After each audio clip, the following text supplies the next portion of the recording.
There's this really terrifying gray area in how we talk about love versus how we talk about control. Hmm.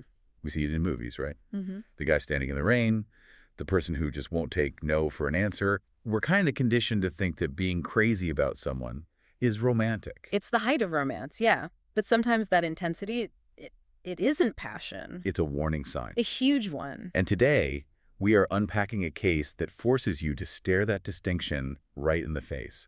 We're talking about the story of Emily Longley. It is a heavy one today, I won't lie, but you're absolutely right to frame it that way. This isn't just a whodunit. No, we know who did it. Exactly. This is a deep dive into the psychology of ownership. It's about understanding how a relationship between two 17-year-olds in 2011 just spiraled into this brutal crime. And how that tragedy fundamentally rewrote the legal rulebook in the UK. It really did. And our source material for this, it's a really comprehensive account called Ownership and Obsession, The Murder of Emily Longley. It covers everything from, the meet cute to the forensic unraveling of a massive lie. And what's so scary is how quickly it all happened. So fast. And that's really the mission for this deep dive. We need to identify those red flags. Because when you look at this case, the tragedy isn't just that Emily died. It's that the signs were there, like flashing neon red. But the tools to interpret them and to act on them. They just weren't available yet. So let's get into it. Set the scene for us. We're back in 2010. Right. We have Emily Longley. She's young, 17. She's living in the UK to study, but she's originally from New Zealand. Right. And every single description you read of Emily, it paints the same picture. She was incredibly popular, wanted to be a model, but her personality was kind, gentle, and crucially very trusting. She had a supportive family, but, she was navigating that tricky phase of independence. And that trusting nature is so important, isn't it? Because when you're 17, you don't really have a baseline for what a bad relationship even looks like. You have no comparative data. You think jealousy just means they really, really like you. Exactly. So when she meets Elliot Turner, also 17, seemingly charming, maybe a bit of a bad boy image, it just looks like a standard teenage romance. Boy meets girl. But if you look at the testimony from her friends, it did not stay in the honeymoon phase for long. It shifted gears into a nightmare almost immediately. Okay, let's talk about that shift. Yeah. Because we aren't talking about normal teenage drama here. Oh, not at all. The behavior Turner started showing went way beyond where you going tonight. This is where we see the textbook definition of coercive control. And it starts subtly. It wasn't just that he wanted to spend time with her. He felt entitled to her time. Right. He started monitoring her phone. And I don't mean just glancing at it. I mean like checking messages, tracking who she was talking to. Which is such a massive violation. But I can see how, at that age, a guy might spin it as, I just worry about you, or I just want to know you're safe. That is exactly the script. It's reframing surveillance as affection. But the impact on Emily, it was visible. People noticed. Yeah. She went from this outgoing, happy girl to someone who was withdrawn. She started pulling away from her friends. And that's a strategy, isn't it? The isolation. It is absolutely strategic. You isolate the victim. You remove the people who would say, hey, Elliot is acting like a psycho. You need to get out. The documents say that even with these huge red flags, Emily struggled to break free. And I think we need a pause there, because it's so easy for people to say, well, why didn't she just leave? It is never that simple. Never. There's this psychological erosion that happens. You start to doubt your own reality. Plus, there's fear. Turner was volatile. He was showing extreme jealousy, threatening her. When you are in that environment, leaving feels more dangerous than staying. But eventually, she did it. She did. She broke up with him. And this is the most dangerous moment in any abusive relationship. It is. We call it separation assault. When the victim finally asserts their independence, the abuser realizes they're losing control. And for someone like Turner, who saw Emily as property, not as a person, that loss of control was intolerable. Which brings us to May 15th, 2011. They're broken up. But Emily agrees to go to Elliot Turner's home. And looking back now, you just want to scream, don't go. But why did she go? She went for closure, and that is such a heavy word. She thought they were going to talk. She thought, okay, we're done, but we can end this civilly. She was operating on the logic of a normal, empathetic human being. And she assumed he was, too. She assumed he was operating on the same logic. She trusted him, even after everything. She trusted he wouldn't physically hurt her. And that trust, that was the weapon he used to get her into that house. So she arrives. And that night, the unthinkable happens. The details are brutal, but we need to face them to understand what comes next. Yeah. Emily was attacked. Multiple stab wounds, mostly to the chest and neck. It was a frenzied attack, and we'll get to the forensics in a minute, but the level of violence, it indicates this massive release of rage. This wasn't a struggle that went wrong. Yeah. This was an execution fueled by fury. And immediately after this, I mean, right after Turner does something that just blows my mind, he calls 999. He does. But he doesn't confess. He doesn't say, I lost it. No. He tells the operator, I think she stabbed herself. The suicide defense. It is audacious, isn't it? He's standing over the body of the girl he supposedly loved, and his first instinct is self-preservation, narrative control. He's trying to plant that seed in the police's mind before they even step through the door. She was depressed. She did this to herself. But wait, surely the police didn't buy that. I mean, how often do people do that? Well, initially, the police have to treat every scene as it presents, but the cracks in his story appeared almost instantly. Yeah. And this brings us to how they deconstructed the lie, because you can lie to an operator, you can lie to your parents, but you cannot lie to physics. Right, so let's break down that forensic evidence, because the way the experts just dismantled his story is fascinating. He claimed she did it. Why was that scientifically impossible? Well, it comes down to biomechanics and wound patterns. First, the wounds themselves. Suicide by stabbing is rare, but when it happens, you typically see what are called hesitation marks. Okay. Shallow cuts where the person is sort of building up the nerve. Emily didn't have those. She just had. Deep, forceful, plunging wounds. So no hesitation, just immediate lethal force. Exactly. And then you have to think about the mechanics of the arm. I mean, try to imagine holding a knife and stabbing yourself in the chest and neck repeatedly with that kind of force. The angles just don't work. It's physically awkward, if not impossible. The entry wounds showed the knife entered from angles she couldn't have inflicted on herself. And what about the blood evidence? That was important too, right? Huge! Blood spatter is like a recording of the event. If she had been sitting there and done this, the blood would pool in a certain way, but the patterns showed movement. It showed she was likely standing or moving. The blood told the story of an attack, a dynamic event. There's one detail from the report that really sticks with me, though. The lack of defensive wounds.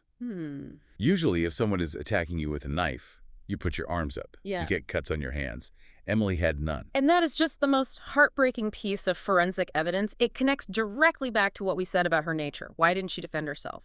It suggests the attack was so sudden. She didn't have time to react. So explosive she didn't have time. Or she was so frozen by the betrayal that she couldn't move. She was in the house of someone she had dated.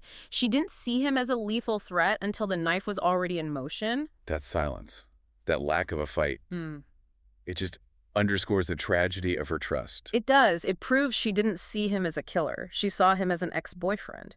And he exploited that blind spot to kill her. And while the forensics are painting this picture, Turner himself is not helping his own case. Oh, not at all. His behavior wasn't that of a grieving boyfriend. Far from it. He was erratic. He was arrogant. The police noted he showed very little genuine distress. It was all a performance. And he kept changing his story. When you tell the truth, your story stays the same because you're just remembering. When you lie, you have to keep inventing. And eventually the inconsistencies just pile up. Plus, the digital trail.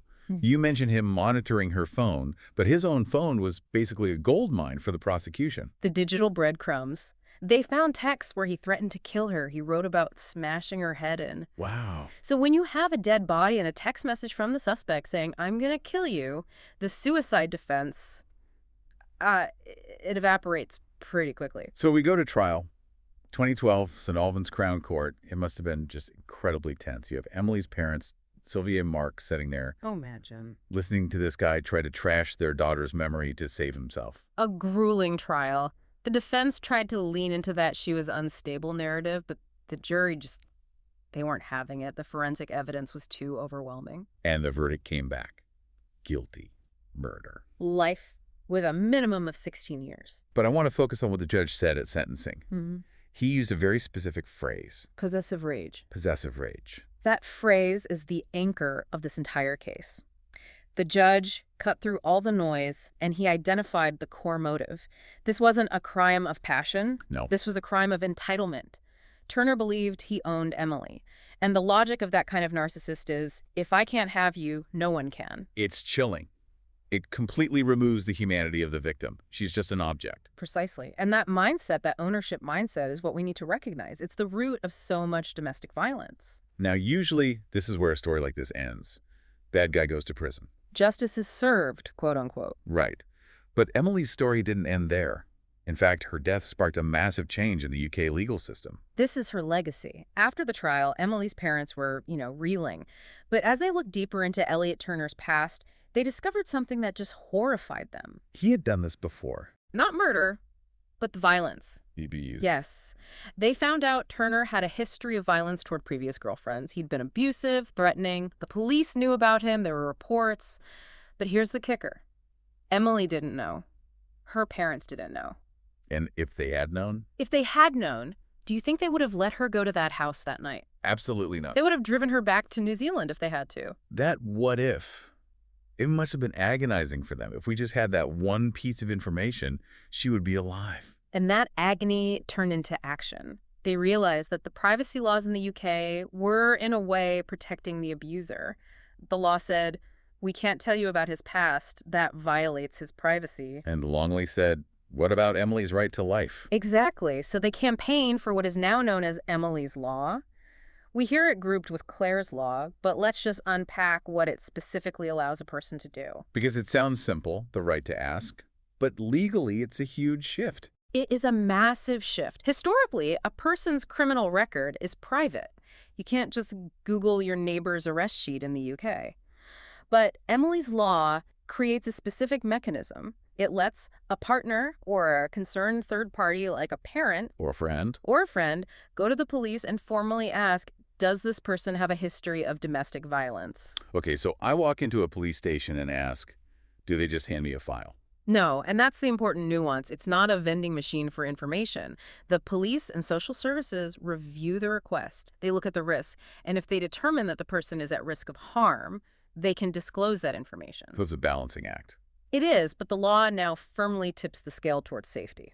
That is profound. It's basically saying your right to not be murdered is more important than his right to keep his violent past a secret. Exactly right. It creates informed consent. Before this law, Emily was making decisions in the dark. She was agreeing to meet him based on incomplete data. This law shines a light. It gives potential victims the power to say, whoa, you have a history of this. I'm out. Do we know if it's working? Yeah. Has it actually saved lives? The data suggests it absolutely has. Thousands of disclosures have been made since these laws came into effect. That's thousands of people who found out their partner was dangerous before it escalated. Wow. It transforms Emily from just a victim into a savior for others. Her legacy is saving lives. It brings me back to the start. We talked about Emily being kind and trusting. And the tragedy is that those exact qualities were weaponized against her. The source material has this devastating line that just sums it all up. Emily Longley didn't die because she trusted too much. She died because someone believed love meant ownership. And we have to stop blaming victims for trusting people and start addressing the psychology of the people who exploit that trust. It really forces you to reevaluate what we even consider romantic. Right. The persistence, the jealousy, the constant checking in. In the movies, that's love. In reality. It's the first step toward a crime scene. And that is the takeaway. We need to validate our instincts. If you are listening and you have that pit in your stomach about a friend's partner or your own, pay attention to it. If they're demanding your passwords, tracking your location, isolating you, that is not passion. That is control. And thanks to Emily's legacy, you don't have to just guess anymore. You've got the right to ask. Knowledge is safety. It's the one thing Emily didn't have, but it's the gift she left for everyone else. Before we wrap up, I want to leave our listeners with something to think about. We've been talking about 2011. Phone monitoring then was, reading text messages. Today we have Find My Friends, we have AirTags, constant location sharing that we often give up voluntarily. The toolkit for obsession is infinitely more sophisticated now. Right. So here's the question. In a world where we are digitally connected 2004/7, where does protective cross the line into possessive? At what point does checking someone's location go from, I hope you're safe, to, I own you? That is the line we all have to watch, and we have to be brave enough to call it out when we see it crossed. Thank you for listening to this deep dive into the case of Emily Longley. It's a tough story, but an essential one. Stay curious, look out for each other, and we'll see you in the next deep dive.